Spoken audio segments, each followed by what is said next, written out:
Voice detector છે. જ્યારે કોઈ વ્યક્તિ અંદર આવે છે ત્યારે આ સેન્સર જે આપણે તાળી પાડવાથી શરૂ થાય છે અને અંદરની લાઇટ શરૂ થઈ જાય છે. જ્યારે કોઈ વ્યક્તિ અંદર આવે છે ત્યારે સેન્સરને ખબર પડી જાય છે અને તે તેની પ્રક્રિયા શરૂ કરે છે. આ મોટરનું નામ સ્માર્ટ ડસ્ટબિન છે. જ્યારે કોઈ માણસ કચરો લઈને આવે છે ત્યારે તેને તકલીફ થાય છે કે ઢાંકણું ખુલતું નથી, ત્યારે જે આ અલ્ટ્રાસોનિક સેન્સર છે જે માણસને ડિટેક્ટ કરશે અને જ્યારે ભીનો કચરો રાખશું તો એ આ સાઈડ ફરશે અને સૂકો કચરો રાખશો તો આ સાઈડ. જે પાણીનો બગાડ બંધ કરતો અને આ આઈઆર સેન્સર છે જે વસ્તુ કે વ્યક્તિને ડિટેક્ટ કરે છે અને આપણે અહીંયા હાથ રાખીએ એટલે પાણી આવે છે અને આનો ઉપયોગ આધુનિક સમયમાં પાણીપુરી અહીંયા પાણીપુરીમાં પાણી નાખવાના એ પાણીપુરી રાખવું એટલે એમાં પાણી આવશે અને આને નળ તરીકે ઘરે પણ ઉપયોગ કરી શકે જેનાથી પાણીનો બગાડ પણ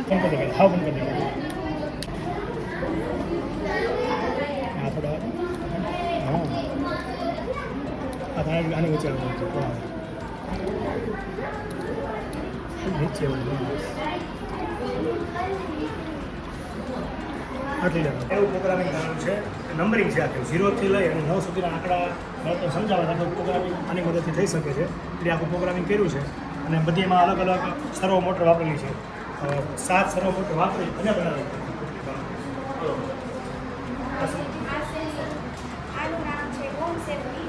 અહીંથી બહારનો માણસ પસાર થાય છે એટલે આ સેન્સર જોરથી વાગવા માંડે છે અને આપણને અને રાત્રિના સમયે ગમે કોઈ પણ માણસ આવે એટલે આપણને ખબર પડે છે કે અહીંયા આ માણસ આવ્યા છે આપણા જીવન માટે. છે આ આરડીનો યુનો છે અને અહીંયા છે એ સર્વો મોટર છે. જ્યારે વરસાદનો મોસમ હોય છે ત્યારે અહીંયા વરસાદના ટીપા કે આપણે ઘરે હોય ત્યારે વરસાદના ટીપાની પર પડે છે ત્યારે અહીંયાથી જે કપડાં સુકાઈ રહ્યા હોય કપડાં અંદર રહી છે.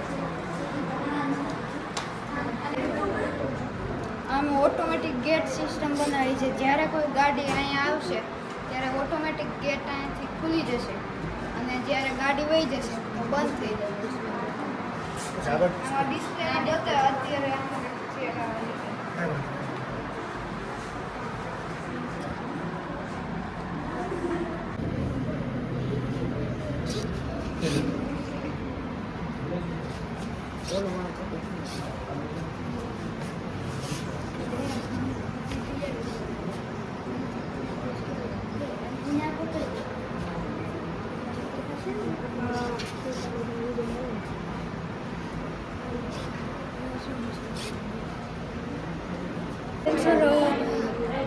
પ્રોજેક્ટ છે જેની અંદર એક મોશન સેન્સર, આરડીનો ઉનો, એલઈડી અને આ આરડીનો કનેક્શન બોર્ડનો ઉપયોગ થયો છે. અહીંથી કોઈ પસાર થાય તો આ લાઇટ ઓટોમેટિક ઓન થઈ જાય. આ આપણે ખાસ ઉર્જા માટે ઉપયોગી છે. બચત જ્યારે માટે કોઈ મહેમાન આપણી ઘરે આવે છે તો ત્યારે મહેમાન આપણી ઘરેથી વયા જાય છે ત્યારે આપણે લાઇટ પંખા ચાલુ મૂકીને વયા જાય છે અને આપણે બંધ કરવાનું ભૂલી જઈએ છીએ. તો અમે એવું એક મોશન સેન્સર અને આર્ડિનોમાં કોડિંગ કરીને એવું એક સેન્સર જે બનાવ્યું છે જેમાં આ મોશન સેન્સર છે જેમાં તમે આગળ કોઈ નીચે કે આજુબાજુ કોઈ માણસ હશે તો તેને ડિટેક્ટ કરશે અને લાઇટ થશે. ચાલુ હોય આપણે ચાલુ સિગ્નલ છે, માણસો કોઈ નીકળતા નથી તો જરૂર નથી આપણે. પણ જ્યારે કોઈ વ્યક્તિ પસાર થશે ગાડી લઈને કોઈ પણ સંજોગોમાં ત્યારે આ સીધી લાઇટના ઓટોની ચાલુ થઈ જશે આ સેન્સરના કારણે. મોશન કોઈ પ્રકારની મૂવમેન્ટ થશે ત્યારે આપણે ખાલી એ પણ થાય કે માનો ઘરની બોલો.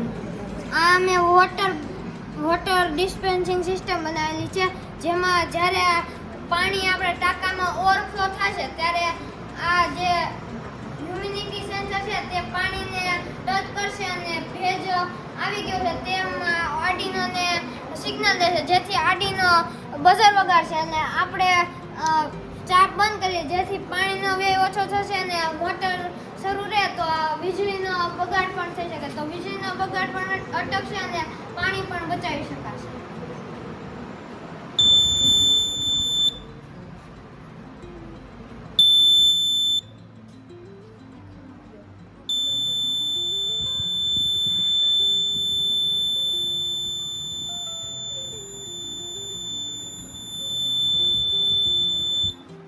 ઉર્જાથી ચાલે છે અને પાછળ બેટરી છે તે ચાર્જ થઈ જાય છે અને રાત્રે તે બેટરીથી પૂરું આખું ઘર ચાલે છે.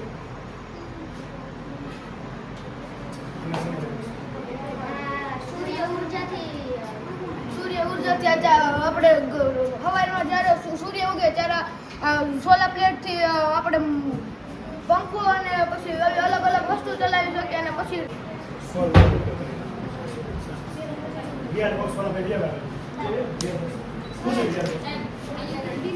ટેકનોલોજીની મદદથી બાળકોને અત્યારે અમુક જે વિષય સમજવા અઘરા પડતા હોય તો એ 360 ડિગ્રી આ સમજી શકે. ખાસ કરીને ઐતિહાસિક જે આપણા બધા ઇમારતો છે, તાજમહેલ છે, એ ઇમારતો કોઈ હોય એને સમજવી જોવા માટે આનો ઉપયોગ કરી શકાય. આપણે અગિયાર બોક્સ આપ્યું છે, બાળકોનો ઉપયોગ મહા દિવસે કરી અને જે પાઠ્યપુસ્તકમાં અમુક જે અધ્યયન નિષ્પત્તિ એને અઘરી લાગે છે એને સમજાવવા માટે આ સરળતાથી વિષય વસ્તુને ઉપયોગી થઈ શકે. દરેક વિષયમાં ઉપયોગી છે. સામાજિક વિજ્ઞાન હોય, વિજ્ઞાન હોય, મેથેમેટિક્સ હોય, ઇંગ્લિશ શીખવાનું હોય, દરેક જગ્યાએ આ વસ્તુ ઉપયોગી થાય છે. અને નવીનતર ટેકનોલોજીનો ઉપયોગ ગામડાના બાળકો અત્યારે કરતા થયા છે. એટલે પાવર ઉત્પન્ન કરે છે અને આ બલ્બ ચાલુ થાય છે.